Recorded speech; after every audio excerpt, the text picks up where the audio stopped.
Hello. Happy Thursday. Hi, friends. How are you? It's great to see you. It's nice and warm. But not too warm. I mean, no. It's just less... right. It's just right. It feels just right for a nice summer evening. Hey, Jenny. It's great to see you all. Cool. Should we check to see if she's up? Yeah, let's see if Tiff is on.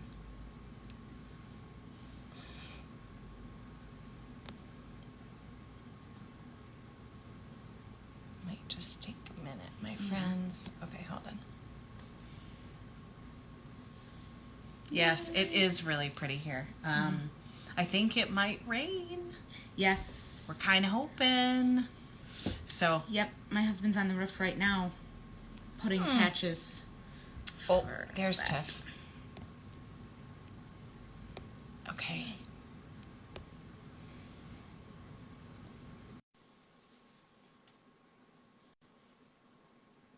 Let's see. I think you just have to. I think, Tiff, we just invited, so hopefully there should be a little. Let's just see. Let's see.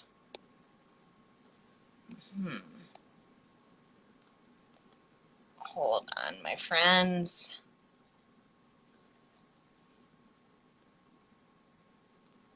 We're just trying to get. Oh, 110 in Nebraska. Ooh. No. Oh. That's awful. Here we go. Let's see. Click on. I'm just trying one of these. Let's try this. Uh-oh. We're trying to go live with you, Tiff. Hold on. I think that's a message. No. Yeah, it is. What's happening? Okay, hold on, dears.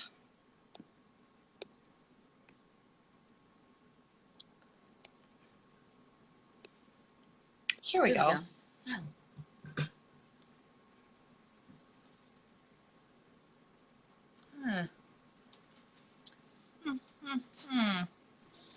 Oh, there we are.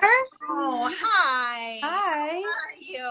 Good. How are you? Let me make sure my volume's up enough. Sure. Oh.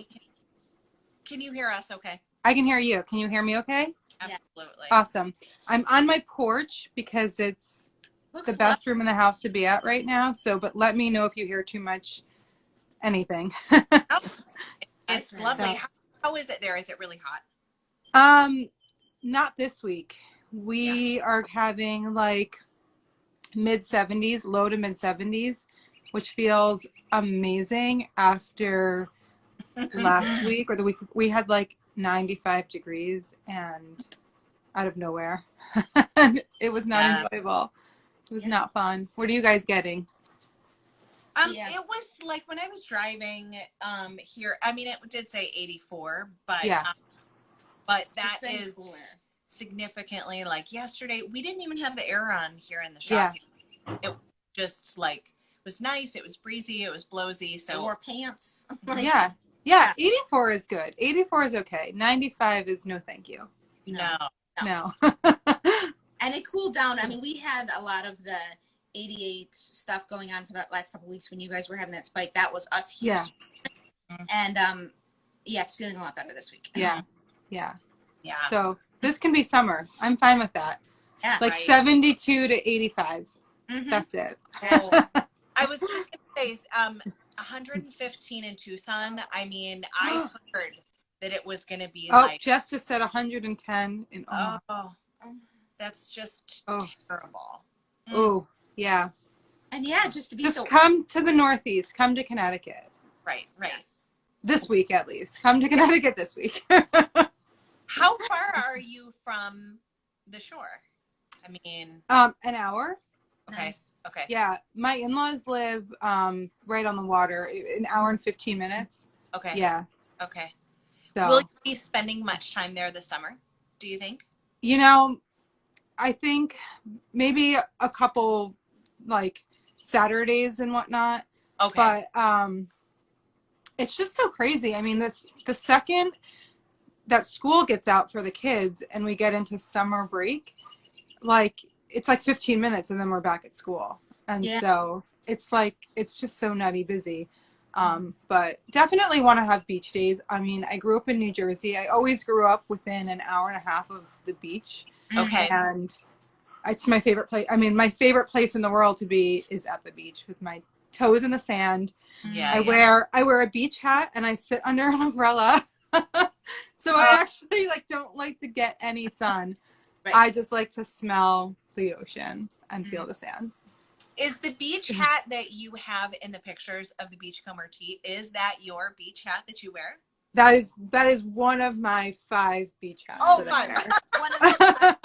I have a whole collection. And I wish that Kaylee was home right now because she would do an impersonation. She puts on my beach hats and she goes, "Oh, look, I'm sassy mommy." And I was like, I'm literally never sassy mommy. I'm never sassy mommy. But that's what she thinks because I always wear a beach hat. I like, yeah. Sassy vibe, yeah, that's your persona once you on that hat. Sassy. I'm sassy mommy. It's hilarious. But yeah, it's funny because of course my husband and my daughters, like they go to the beach, like they love to like be, in the water the whole time and getting the sun. My husband will like lay out and get sun. And I'm literally like, if the sun moves, I readjust my umbrella and we could do the family evening thing. We haven't done it yet this year, but we talked about it and Cecily's kind of like, we were supposed to go to the beach and we didn't, but I like the evening when it's time and it's just warm. Most of the people have left. You don't have to put sunblock on and the water feels warmer because the air is just a tad cooler. Yeah. That is my favorite also. And I feel like it's like the calm after the storm, like after all of the beachgoers have left and it's like, and the ocean just sounds calmer, like because you don't hear all the noise of people and it's just like, it's so serene and just like, yes. Yeah, just listening to that in and out. So, I would take that. That's what I would take every day for beach days. And really, if you go, even like I know that Liz and her family, they take dinner a lot to the beach and like grill down there and just like, but I mean, you've got a good amount of time, especially this like 3 hours solidly. To be down there and. Oh yeah, for sure. I know. I mean, that's the good thing about your kids getting to an age where like their bedtime isn't 7:00 because in the summertime, I mean, and there's definitely like a funny turning point where they realize, what do you mean? It's like still sunny out. Like telling your kids to go to bed at 7:00 when they're like 5 years old and they're like, but it's sunny out. You're like, no, just go to bed. Now, and now we're like, that's fine. You can stay up until 10. It's fine. But because there's like the best part of the day, I feel like in the summer is like 5 to 9 o'clock. Yes. So. Yeah. I'll pretend that's the reason that's why my child's bedtime. Right. I love that right now, but it makes summer fun. But she can sleep in with us, and she sleeps in later, which is nice for us anyway. Yeah. And then we feel like we can go do something. There too, but absolutely. Those midday. I mean, we did do several years ago, just that midday thing at the beach where then you have your little tent and you pass out. Yeah, the tent. Yep. That is a dreamy kind of nap. Oh yeah. And we would drape towels over the tent so that like it was extra like cave-like in there. And especially Taylor, she would like climb into that tent and she would be out for like an hour and a half. And we're like, and those okay. Sound machine for absolutely. So what is your summer schedule look like? The girls are done with school now. The girls are done with school, so as you know, we did distance learning the whole year. Okay. So I signed my kids up for every camp that I could get them into this summer. Okay. Because now I'm like, okay, we did that, and now you guys need to go do something else. Yeah. So, so we have horse camp next week. They have horse camp next week. I say we, like I'm part of it. Right. You wish you were also going. I mean, I ride 4 days a week, so like I'll be like, hey guys. But so they have horse camp, you know, they have a basketball camp, they have a golf, tennis, swim camp.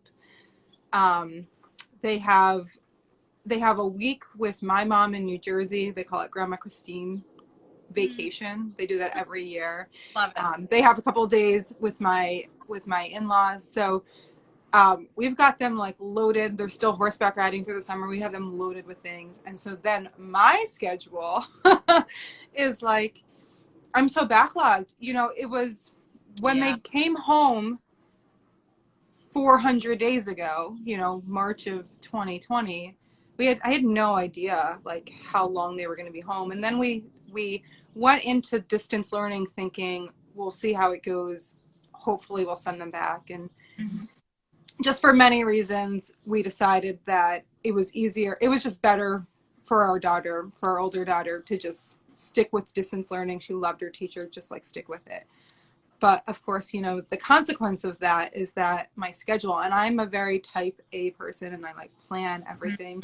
I just watched my schedule just like, you know, it flew out the window and down the street, and I don't know where it went, because it was just, you know, the things that would normally take me a day to do started taking 3 days to do, 4 days to do, or just, you know, every time they would stop me, like the starting and the stopping is what's so hard, you know, like to get yourself back into the mode.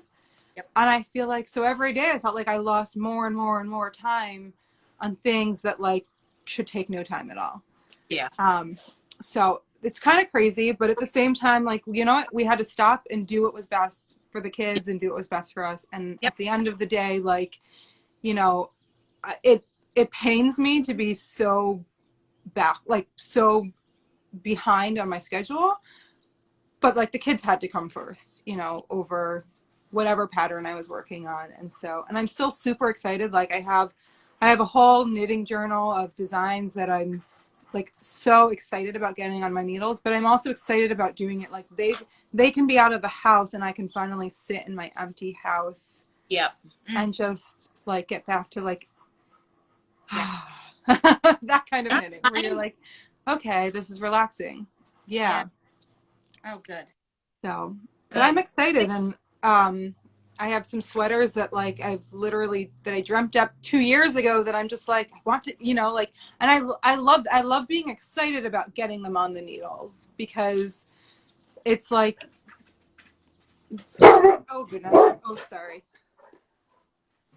I have 3 dogs. All 3 of them are going to bark in a second. Hold on. I'm going to actually try to get them inside. 1 second. Okay, Cody, come. Come. Which looks so awesome.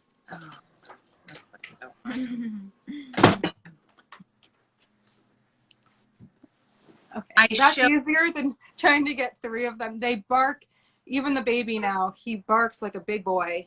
And then he doesn't stop, because he's like, he thinks that it's his responsibility to guard us from like a squirrel. Right. So. I showed my older daughter, Sasha, she is 8. I showed her a picture of your puppy. She said, well, who are you talking to tonight, Mom? And I said, well, it's our friend Tif. And I showed her a picture of your puppy, and she goes, I'm obsessed with him all. It's funny. Somebody messaged me, or they sent me an email about a question about a pattern, and at the very bottom they were like, I know that Finnegan and Cody now have their own Instagram page, but can you like go back to sharing more pictures of them on your baby?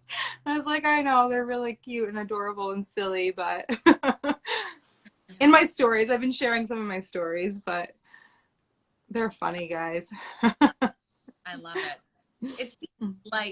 It seems like, you know, there's a lot for you to manage. I mean, what is in a perfect world, or, you know, in your ideal scheduling, when in a non-pandemic time, or what will your summer schedule look like? Like just kind of like through the day, what will it look like?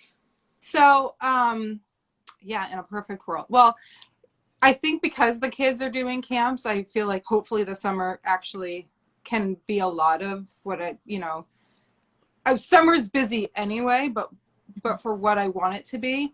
Like I said, I have several designs that I'm like super excited about getting on my needles, and I've sort of decided to tackle it in a, have you heard of Dave Ramsey? He's like a financial. Okay. I've sort of decided to tackle it that way. Like, okay, let me look at my projects.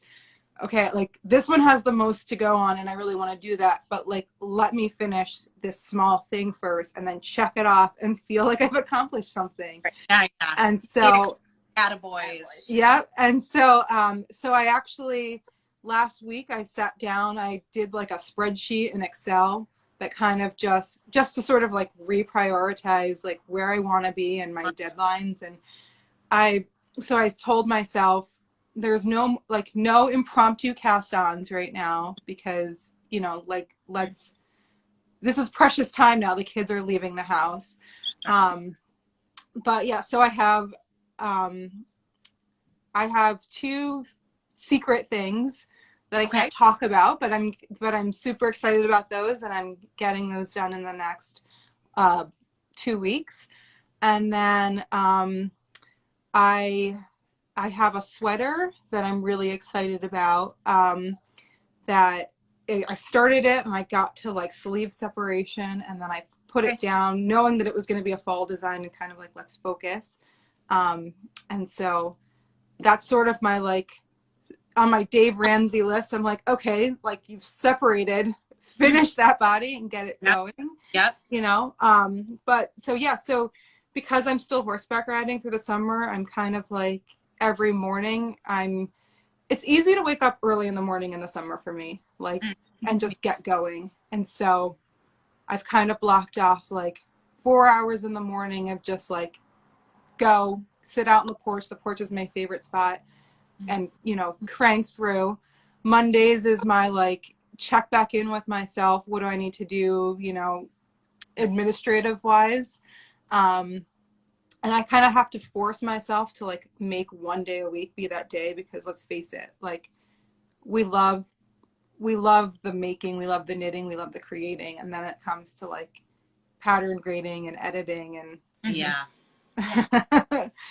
that's not my favorite part of the process. So, and like getting to emails and whatnot. And so because I'm so type A, like it feels good to me to say, I like to actually set out my planner and say, okay, from 7 a.m. until 11 is like actual knitting time, make progress, take a break at 11 and get another coffee and then do emails for half an hour. And then, like I love to have it actually blocked out like that. That's amazing. Yeah. And knowing that the kids aren't here to disrupt that whole, like, this is the schedule. Sure. Like it feels really good to kind of return to that sort of normalcy, I guess, I love to hear that, like, I mean, I think so much of being disrupted for so long and how hard it is to be like, I'm not getting anywhere, I'm not getting anything done. Mm-hmm. And love to hear that, like, you are excited versus like, it can be a real, I think for me personally, and probably others too, that it's hard to like pick yourself back up after that and have excitement left, because it can be hard that you're like, I have no faith that I can ever get it back. How is it going? Yeah. It's really cool to hear that. Well, I will say last week I was in a completely different spot because I hadn't sat down to like actually write it out. So in my head, it was just all of these things swirling around that I know I need to get done. I look around, I have all of these project bags of things. So last week I was just like, I'm exhausted and I'm never going to finish these. Like, I'm never going to finish any of them. And, in the kind of frazzledness of feeling that way, I would pick up something and I I would work on it for an hour, and then I'd say, oh, I really need to work on this other thing though. And I'd work on that for an hour. And so an hour on 4 different things just looks like nothing, right? You know? Yeah.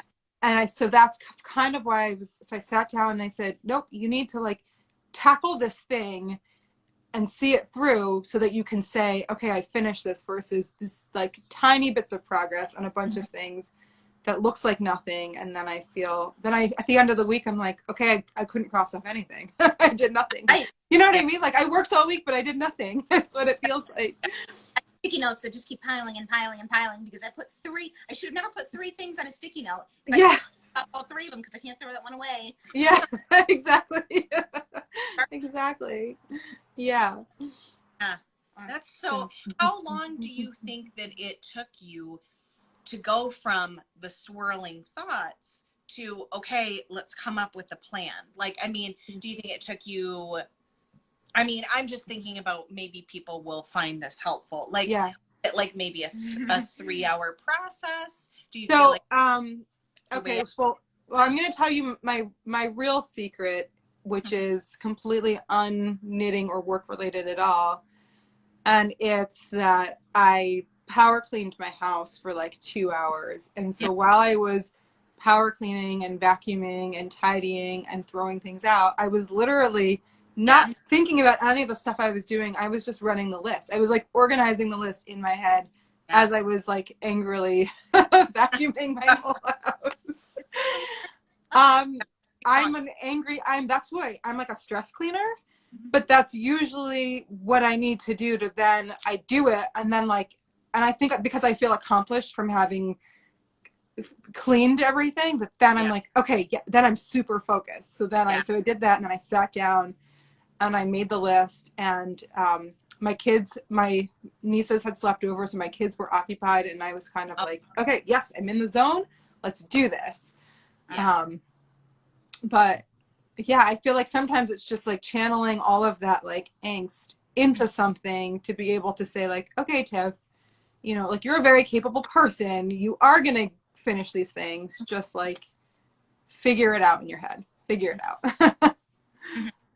But great. That's great. That's really, really great. Good. Cool. Oh, what does your afternoon typically look like then? I mean, if you've gotten a solid chunk of knitting done, and then maybe even after you've done your emails, will you go back to knitting in the afternoon, or do you kind of take a pause, and do you go to the barn then, or do you go pick up the girl, or? So some of the weeks they will have, their camp will end at like 1 or 2. So basically at that point, those weeks, it's kind of like if I've gotten in 5 solid hours before I have to go pick them up, I'm happy with it, because I always knit in the evening, like at least 2 hours in the evening. Okay. So that's still like a 7-hour day. And to be honest, I mean, there's so much of my knitting happens. I take it everywhere I go, every time I'm in the car, every time, you know, over in the winter, I was probably, honest to God, working like 10 to 13 hour days, many days, because I will stay up till 1 a.m., you know. Yeah. So it's like all of that unaccounted for, not during the work day, if you will, of what I'm doing. And I've tried really hard to get better about that, because I feel like not even just for anyone who works from home or who got thrown into that this year, it's so hard to say, these are my work hours, and then like I still have to live life. Right? Like when your office is right there and you know you need to get stuff done, it's so hard sometimes to like shut your work day down. Yes. And honestly, what's that? There's 6,000 interruptions where you never got to finish that email. Right.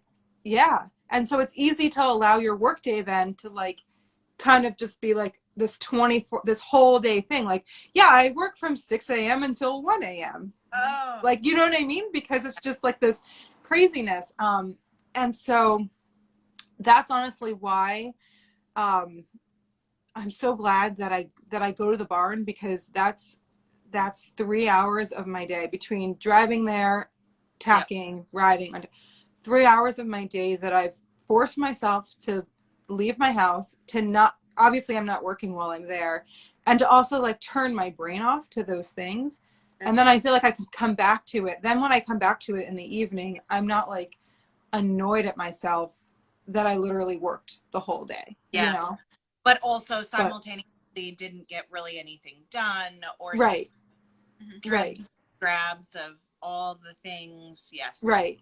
And I don't know about like, you know, do you ever find like when you're working at something for so long and you are being interrupted? So like, even if I technically spent 12 hours working on it, because I got interrupted and then I was frustrated and then I thought about like, then I think about there's like 4 hours of my day that were not productive at all, that like I should have just gone and done something else. Yeah. Yep. You know, like a palate cleanser, if you will. Yeah. Yeah. So, yeah. So the days that they have half days, it's kind of like, I, you know, play it by ear. I feel like, you know, my kids had to kind of say to me, Mom, you don't do anything. Like you never do anything because you're always working. And it's really hard when you're self-employed, like, and you're a one-person business. If I'm not working, like, nobody is working. So it's really hard. And at the same time, though, I think, you know, the kids are completely right, because what, you know, if you don't have like a work-life balance, then what are you doing? Yeah. Yeah. So I heard someone explain it really well for, you know, working moms, that it's like you will always have this kind of a thing where there's no thing as a balance. There's going to be times where you're either going to be doing more work and less family, or you're going to be in the phase of doing less family and more work. Did I say that right, or did I just revert? Anyway, but what can be like, work is going to be like, hello, we need you. right. And then at that, when you give it to work, they're going to be like, family's like, we miss you, we need you. Right. So kind of like this give and take of how often you do those things. And I haven't done my fair share of, my daughter will remind me a lot. I haven't done enough fair share of tapping into her. Yeah. But yeah. And you know, I mean, I think the thing is, as women in general, is that like, you know, I feel like we're all expected to be Wonder Woman all of the time. In everything aspect. Yes. And everything. And so our culture praises that. We show how awesome that is. Right. Absolutely. And it's just crazy sometimes, because then I think to myself, or I'll say to my husband, like, how long can we maintain this? How long can you maintain? But then I'm like, well, I've been maintaining it like forever. That's just, it's just crazy that that's what we do as women. We just, because that's the expectation. Yeah. And everyone's like, way to go, look at you, just rock it. And you're like, this is pleasant for anyone. Right. Yeah, exactly. My kids. I know. Last night I had Cecily, I was trying to tell her what today was a crazy schedule. And I wanted to tell her, though, that this was the day that we're going to go to the pond she wanted to go to and see her friends. But she was prepared to hear Mom's usual sentence, and she goes, let me guess, we can't, okay, I know we can't stay long, we've got places we got to go. And I just started crying, because it was like, she knows mine. It wasn't even the one I was going to give, but it was the normal line. It was the normal line. And it's like, you say it too much, because we're doing too much. Yeah. So but then a lot of it too, in these last couple of years, you kind of like survival mode. You're just trying to do the best you can to keep business working while you have a kid at home, and trying to do all those kind of things. Yeah. And when they see you, it makes it harder for them, you know, like if she was at school, she'd be fine. But the fact that I can see that you're not with me makes it even harder. Right. Oh, absolutely. Oh, yeah. Yeah. Yeah. And I mean, so as crazy as this year was, and I shudder to say, like, that I'm glad it happened.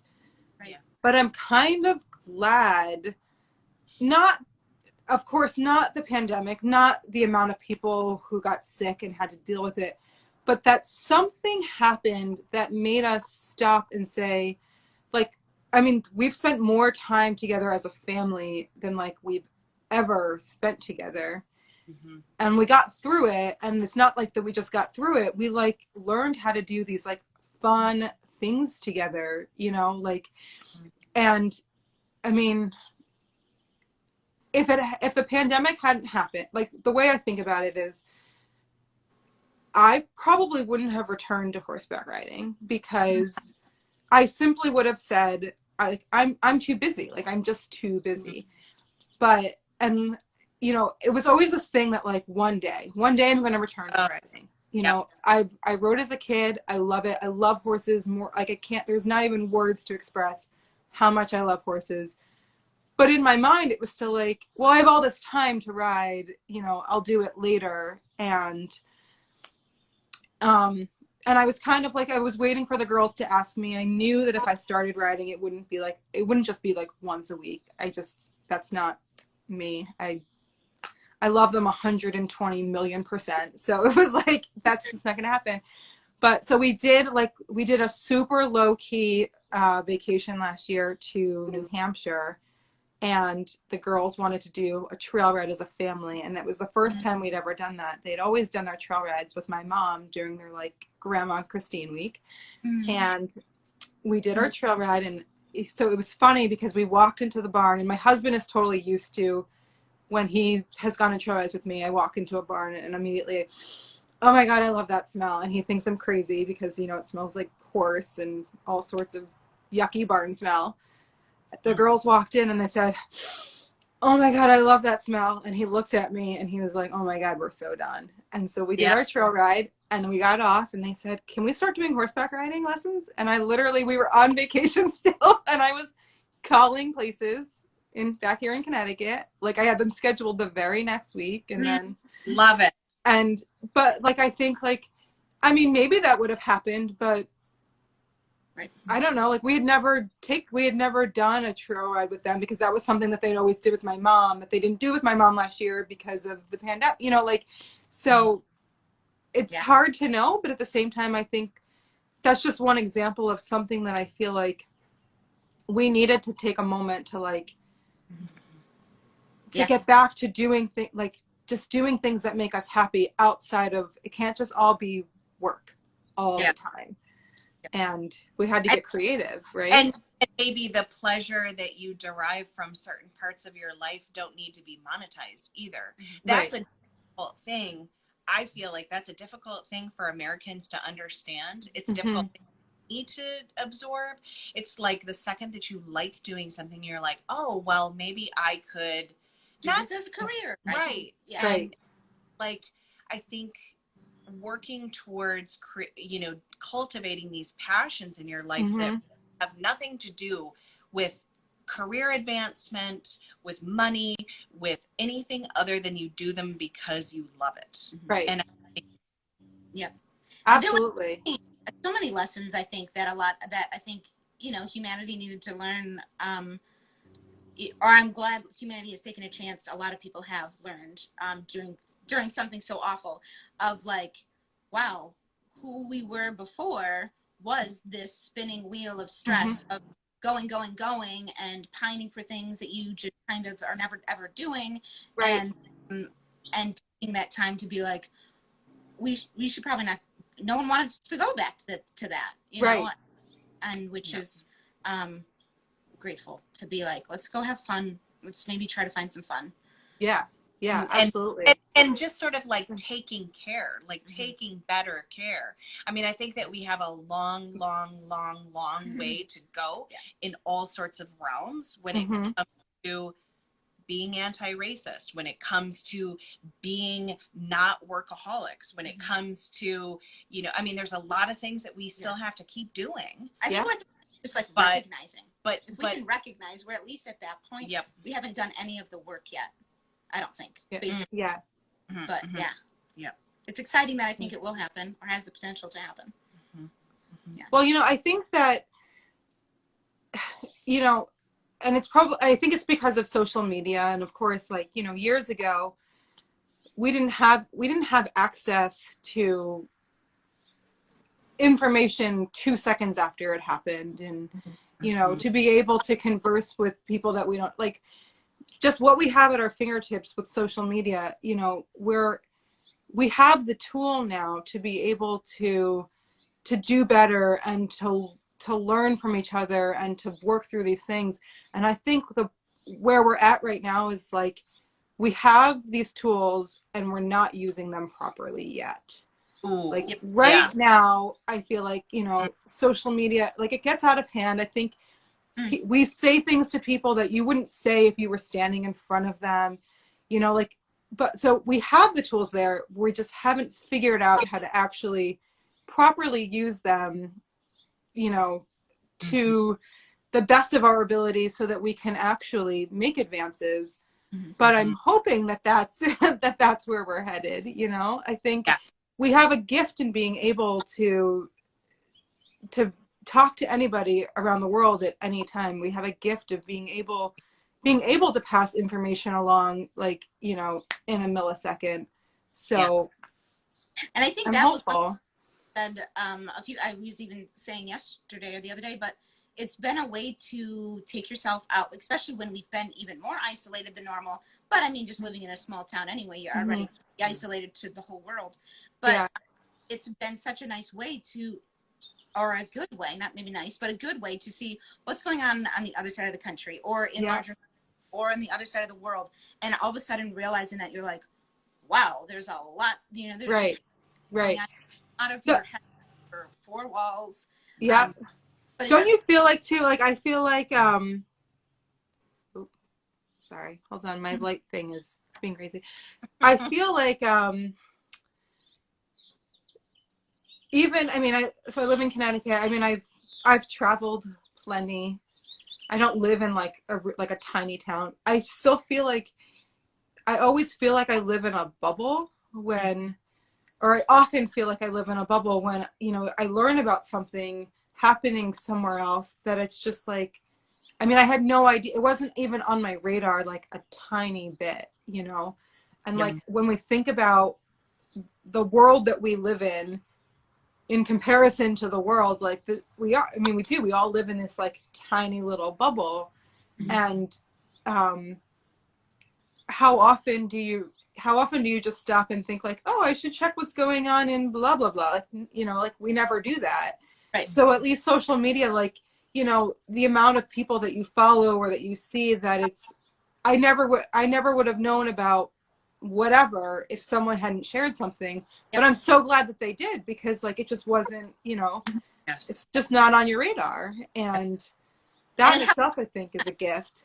Yeah. Helping you connect and having empathy, and also just getting out of your own headspace and getting out of your ridiculous rut and stress of things that you're just like, I can't believe I just had this conversation before about a roof when I just heard about what's going on to all these people. So it's been, you know, something that really can help ground you. It can help ground you, or that So hopefully, right? No, and I think it just, and we're humans, so I feel like that is what, I mean, the same reason why it's so hard for us to get out of our own bubble and our own routine is that's how our minds work as humans. And so, unfortunately, we also have that other piece that we do as humans, which is do those things.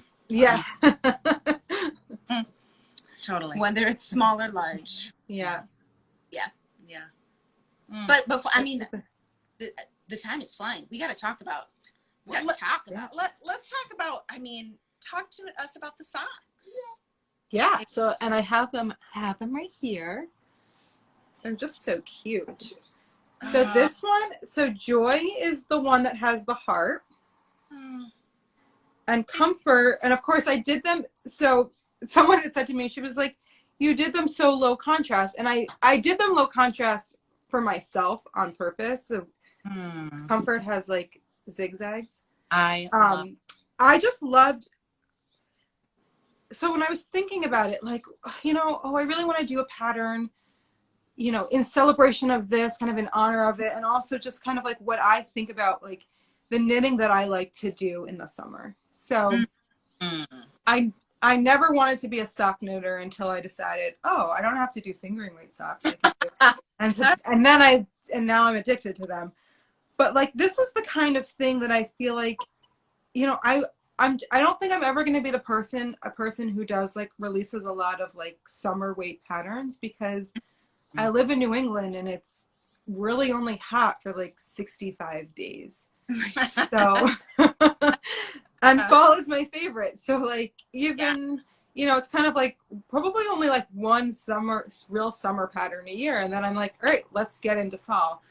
Totally. But, you know, the things that I feel like are so enjoyable to, like, I love quick little knits that, like, you know, I started on Friday and I'm finished on Sunday, and like, oh, that felt really cool to get something done. But also just that they're like adorable. I'm like, I don't know. I just think they're so adorable. I can't stand it. And the motif and they're just so romantic and dreamy. And so that's kind of what I wanted, was for them to just sort of be like kind of cutesy, which I don't I guess necessarily like do cutesy too much, but I feel like in your hats and your socks, like you can do that, or at least that's kind of where I feel like I would gravitate towards it more. But I was just kind of thinking about like old wool socks that I have that you know, that have those like little patterns on them, and I think stranded color work is so fun. I like more than doing ferrule that has like multiple colors mixed in. Like I do kind of like to like isolate my colors. But I don't know. It's one of those things that I feel like it might be crazy to say that I think that color work goes faster, but I think it goes faster. I don't know why. I kind of think you're right. And I'm not sure. Because you want to just keep, yeah. So it was kind of one of those things that I thought about, like in the midst of all of the stuff that's going on and being, you know, a little frazzled about the bigger knits that I needed to do and things that are going on. Like I like to be able to have just like a small something that I can pick up and finish it and feel accomplished, but also like enjoy wearing it. And, you know, I think socks and hats are a great place where you can like experiment with color and, you know, okay, if you're a beginner at color work, like, okay, it's a sock, you know, just try it. It's a small thing. It's not like you're doing a whole yoke. And so when I thought about, to me, like, what do I think about means like for comfort and joy? Like, what is making comfort and joy?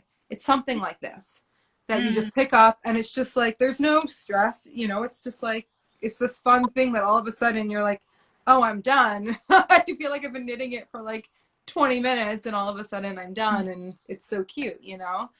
And it's just got the interest in it instead of just doing a full sock of just all stockinette or whatnot, you know, you've got this break. Yeah. So even though, and I mean, so it's very beginner friendly, 2-color stranded color work. The hearts, the spacing on the hearts, I mean, there is like the center of it where I would say if you know how to catch your floats, that's a good thing to do for those stretches. And actually, I might go back to the pattern and add a link. Okay. When I do color work, sometimes I weave in my ends like while I'm knitting. And so I might link, because I think you can do the same thing to kind of catch your floats, like the same method. But yeah, super beginner friendly. The heel has a cute little texture on it. I love textured heels. And then the toe is just closed with Kitchener stitch, which is amazing. And yeah, so the pattern is designed for 3 colors. You could absolutely do 2 colors. So like all of the color work could just be a second color if you wanted. Okay. And you know what? I meant to double check if you can get, I don't know that you can get both socks out of only 2. I think you do need the 3 to get both socks. Okay. Or unless you have really small feet, but But yeah, but I mean, I think it's one of those fun things that like some of my sample knitters, or my test knitters rather, they used 4 or 5 colors. They kind of tackled like each section, like the ankle has one color, has one contrast color, and then this part has another one. So it's definitely one of those patterns that you can be really like fun with it, you know, and you can use the 3 as suggested, or you could use 5 colors, or, you know, make them yours, however, whatever makes you happy. Yeah. Well, and that's, you know, with the giveaway that we're offering up tonight, you know, you're going to have 5 colors, so feel free to experiment. We put together 5 skeins of the Forge, so that giveaway will be on the website tomorrow. And we're also putting together some bundles for specifically meant for Tif's pattern. So, and that'll be on Saturday. We'll have. I'll have it ready tomorrow. Mm-hmm. Yes. Yeah. That's awesome. Yeah. And it's funny. I think I sent you guys a picture as I was doing the cuff. Remember, as I was holding it as a sleeve cuff. Yes. And it was funny because one of my test knitters said, "Is there any chance that any part of this will make its way into a sweater?" And I said, "Well, I mean, I won't say never because," but it's funny. I love this yarn so much. Forge is like it's such a soft yarn, especially after you wash it. It's like amazing. It's just wonderful yarn. Yeah, that's really. So I feel like socks they're even like a good, you know, gauge swatch. Right. For a sweater. Yeah. You heard it here first. There could possibly be. That'll be the first. Oh. Just those colors. Right? Well, and I do know I have to go back through and check emails from Sloan, and I think she's on the chat right now, but I know that Dusk, the pink color in Forge, we do not have any in stock, and okay. It's perhaps not in at the warehouse right now. I think they're out of stock for a minute. Okay. Maybe it's going to be sometime mid-July, perhaps, in when it will come back, but very, very soon, I think. Okay. Mm-hmm. So. Well, all of the colors, they have like such a good line. I mean, it was so hard for me. It all works so well together. And, yeah, I'm so glad that you guys had sent tobacco. I was like, as soon as I saw it, oh my God. They're just, all of the colors are so wonderful. The tobacco, gold leaf, and the fawn. I mean, but they all work well with the gray. Yeah. Yeah. I mean, it's really, and we have, I mean, I love the heathered bits. I mean, that's what makes it just really, I don't know, more nuanced, more. Yeah, right. Because when I look at this sock, and it's funny too, because my younger daughter, Kaylee, she asked me if I would make her a pair as well. And I said, well, great sock. I said, you know, I will make you a pair if you'll actually wear them, but like gently. She wants them to be horseback riding socks. We'll see. But it was funny because she was looking at it and she was like, I feel like these are socks that you would see in the olden days. That's what she said to me. And I was like, the olden days. You're so cute, but I kind of feel the same way. The olden days. And of course, she means like 1985 by that. Was she talking about like the 1880s? Talking about like 1992. I know. I'm like thinking like 1920, and she's like, yeah, you know, like in 1985. The olden days. The olden days. She saw my birth year, so I'm 1983. My license was out, and she looked at it, and she was like, you were born in 1983? In 1983? She kept saying it, and I was like, yes. She was like, 1983? because it doesn't occur to her because we're in 2020. You know what I mean? Like that just sounds so crazy to her. Mom, 1983. I'm like, yes, Kaylee. Did you have a car? Like. Like, this conversation is over. Can you leave, please? 1983. Like, yes. Yes. So reference of time is just hilarious. I know. Oh, to be 8 years old. How old do you think I am? It was very fun. I know. Yeah. Yeah. They're for the longest time, like, it was really hard for them. They would say, like, okay, so mommy's gonna be like, mommy's turning 37 this year, so grandma's probably like 45. I'm like, okay. Yep. She'll love to hear that. Okay, guys. Oh, my daughter likes to my older daughter likes to say to me, you know, Lordy, look who's 40. Where did you come up with that? That's right. Oh, that's hilarious. Yeah. Funny. We did have yesterday, we got a fun surprise when we were putting together, talking about the getting the newsletter ready, and Nell came over and she was like, we had no idea she was test knitting the socks for you. And so she showed the pictures of the socks that she had just finished. She said, I've got a secret and I better show you before you find out about this on Instagram. Oh, that's so funny. And so, so cute. Yeah. She said it was a real fun knit. And she knit hers with Malabrigo Rios, because we have a lot of colors in the shop right now. So, yeah. But so cool. We love them. I mean, that's it's awesome. Such a wonderful. And Malabrigo would give them a different, you know, because the forge, because it's sort of like, I feel like it's like combination, like it's in between a woolen and a worsted spun. It kind of has properties of both. Whereas the Malabrigo, it would really like, they would be more drapey than that one. I'm gonna say, yep. Takes time.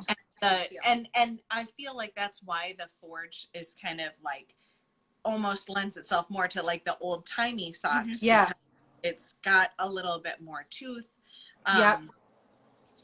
You know, just sort of like it's a sock that's gonna kind of stay there, stay in its place, I mean, that's why it would be good in boots for the barn.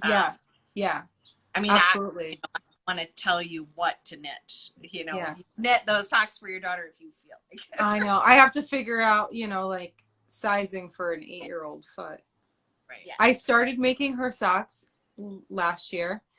She wanted tube socks, so I said sure. And so then I'm knitting this tiny little tube for like forever. And I was going to do an afterthought heel. I was going to plan it, but do an afterthought heel. And then she goes to put it on and she was like, this sock is too tight. I'm like, really? Because we measured your foot and your ankle, but just because of the way she needs to like get her foot into the tube sock. So then I was like, forget it, I give up. Yeah.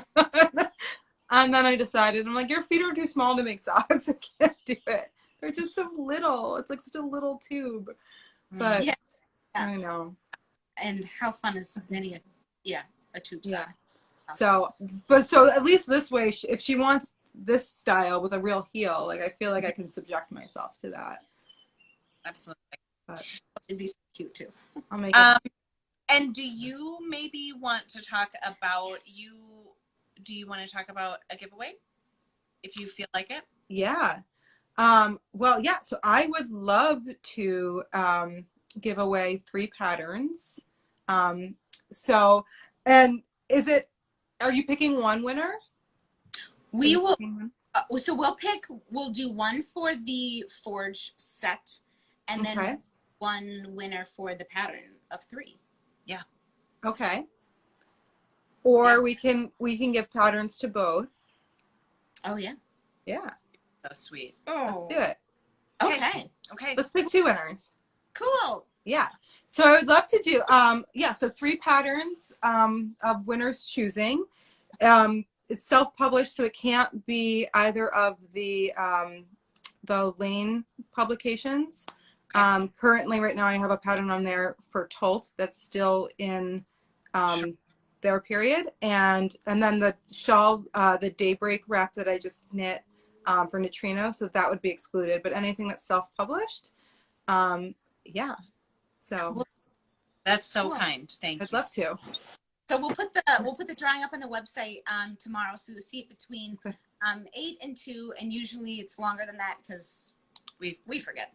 And so on the Wool and Honey site under events, you'll see Making Comfort and Joy, and it will have the details for how to sign up. Just putting your information in. It's free, and then when we do our little random drawing, we'll shoot you over an email then with the 2 names of the winners to contact them about pattern choices. And inside that giveaway product, you'll also see there's a link to sign up for Tif's newsletter as well. So please do that. Yes. Awesome. So yeah. But I wish we could. I know, like that was an hour already. Sit and chat together, and I'm gonna be sitting on your porch. Yes, that looks really good. The porch is where it's at. I'm telling you. Oh, I'm so thankful for this porch. Yeah. It's my favorite knitting spot. You know, when it's safe again, and I know that summers are precious, and I know that there's not a lot of time, but it doesn't have to be summer, but it would really be great because we would love to knit on the beach with you. And so really great. Fall is really great here too. But beach is just 2 miles from the shop, and when that's you awesome. Are ready to travel, we would love you to come and stay here. So that would be awesome. I would love to. My family doesn't necessarily need to travel with me. Well, and there's that. If you come along. Like, it's a work trip, guys. Sorry. Right. Say that there's room or not room, whichever you prefer. Right. It's like, we'll see. I'll go back to missing them again by the time summer's over, and then. Absolutely. Yeah. Well, then it's just trips for 2 because you're like, well, now I need to bring them back. So. Right. Yeah. So it was so fun to chat with you guys. And we'd love to do it again sometime, and absolutely, and be together in person. It would be wonderful. Yes. And excited to hear about your summer plans, and that sounds so inspiring. That cranking it out and I'll be anxious to hear how it goes. I mean, I'm fully confident that you are gonna. It sounds like a really good plan. So yeah, I'm hopeful, and I'm excited to get back into feeling like a normal having a normal work day. So awesome. Yay. Well, thanks so much, Tif. Thank you so much for spending your night with us. Yes, it was thank really you. Wonderful. You'll be hearing more about the bundles and the pattern and the fun socks in the next day. So sounds awesome. Have a great night. Bye. Bye. Take care.